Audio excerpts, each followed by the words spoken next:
Hi, your computer friend Connie here. Today I'm talking to you about working remotely, and I'm featuring Microsoft Office, Teams, and SharePoint. And so I'm starting our mini lesson today with the Microsoft Office website and looking at the differences between the different Office products, because there's many Office products out there, many versions of it. So just to be clear, what I'm referring to is within Office 365 Business Premium or Business Essentials. So if you see SharePoint and Teams is part of both of those packages. Okay, that's what I'm referring to today.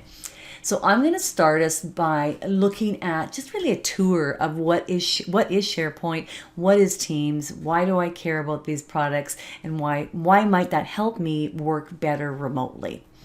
So let's start with SharePoint. I'm going to click on my tab that I already have ready. So I would have gone into SharePoint by just, if you can Google Microsoft Office login and log in with your Microsoft email address and password, and then from there there's this little waffle at the top left corner. I would use that to go to SharePoint or Teams. And if you can't see it, sorry, I clicked on all apps, so then I can see it alphabetically in my list there. All right, so I'm in SharePoint right now, and I've been using SharePoint for quite a while. I've been teaching it for quite a while. So what you're seeing here is a lot of different sites. I tend to share a SharePoint site with some of my customers that are learning about SharePoint, just so I can share how they can use it. So from this example, I hope what you're seeing is that SharePoint is a couple of things. It's like a website, and it's also separate sites. So they call it sites because that's what it is. It's like separate offices for groups of people. So if you want to share information with a certain group of people, maybe it's your marketing department, or maybe it's a certain committee, or maybe it's for the accounting group or for the executive staff, whatever the group of people are, you can make one site for that group and then have everything within that site shareable to them immediately.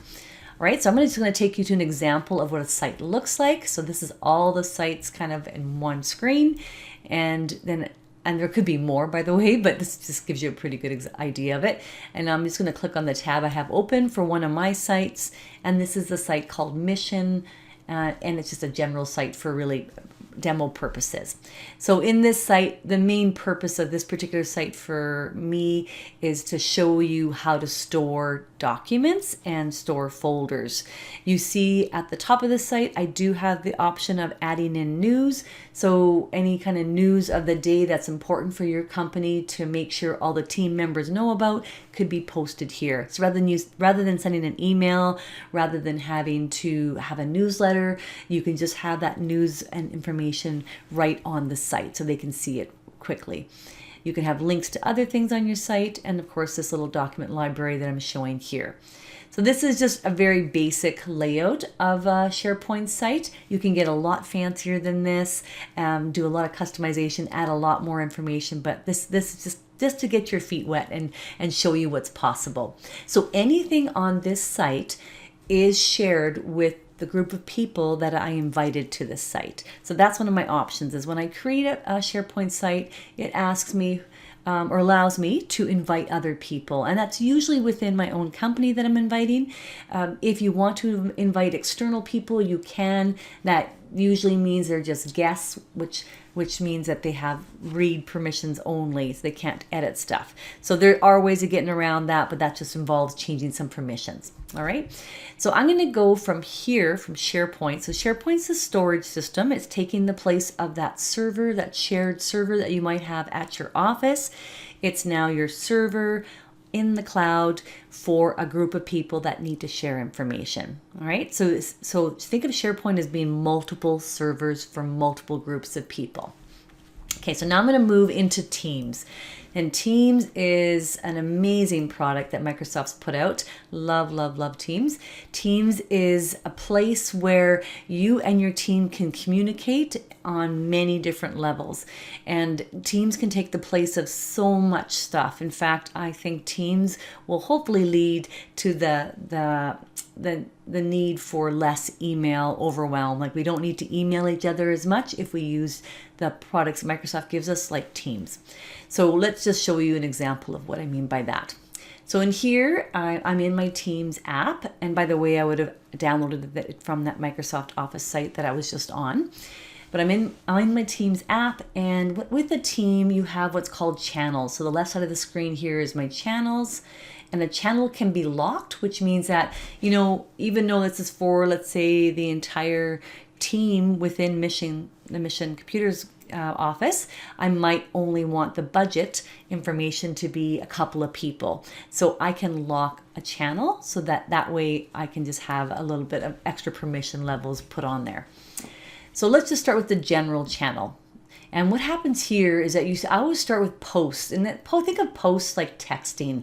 So rather than texting staff on their phones, on their personal phones, this is a way to separate their personal phones and personal texts from work, and also to keep it organized. Because if I want to talk to you about just general stuff within our company, I can post it to the general channel. But if I want to talk to you about training that we're doing, I'm going to click on training here for a second. If I want to talk about training that we're doing and you're part of my team, then I would post it on the training post area. So that way I'm keeping all of my chats with my team very specific to what the chat is about, so I can easily find that information. And by the way, whoever is on this team is going to be able to read that chat. So it's actually a group chat automatically. So that's kind of the first thing to notice, is that every team comes with one channel, the general channel to start with. These other ones I created for an example for you. And every channel comes with posts, which is chats, and files. And files is stored on SharePoint. Okay, so files it's showing you the files here, but these are the files that are on the SharePoint site that I just finished showing you. So you don't really even have to ever go to that SharePoint site that we were just on. You could just have your files visible to you here, and you can just use them through this window, if you will. So it's kind of a neat way of looking at it. I hope I'm not confusing you too much. There's a lot of stuff to take in. This product is huge. So is SharePoint. But again, my aim today is just to give you a quick tour so you know working remotely has lots of options, especially when it comes to sharing information with others on your team. And Teams, pardon the pun, is a great way to make sure you keep that team environment going. Okay. So beyond files, we have something actually that says on top of mine, says what's here. This is actually referred to in the team as a wiki. And so what I need to do is show you where that is actually. I'm going to go to resources for a second. So see how it says posts, files, and wiki. So these three tabs come with every channel. Wiki is the name they give this area, where you can just type in whatever you want. It's kind of like a page that goes with your channel, and you can have as many of these as you want. So rather than having to go into a word processor, you can just type stuff here, and you can rename that page. And that's what I've done in the general channel. So I'm going to go back to general, and then I'm going to go back to what's here. So this could be where you tell people that are on this team, what is this channel about? How are you using this channel?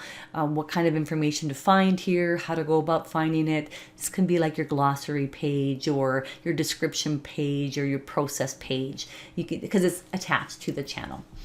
Okay, and then from there, everything else here is an add-on. I can have as much other things that I want to, and you're going to see what the possibilities are in a minute when I hit that plus sign. But I can just go right to my SharePoint site. So really that's just a link that's there. And that shows the exact same SharePoint site we were on a few minutes ago. And then from there, I can go into other things. So these other things, let's start with Poly. So Poly is an app that you can use when you're using Teams. It comes with Teams. It's actually a free app. So this, as you can see, is just a way to poll your team and ask some questions and get them answering. And it can be anonymous or non-anonymous, or they can have more than one answer. And there's all kinds of polls that you can create. So it's kind of cool.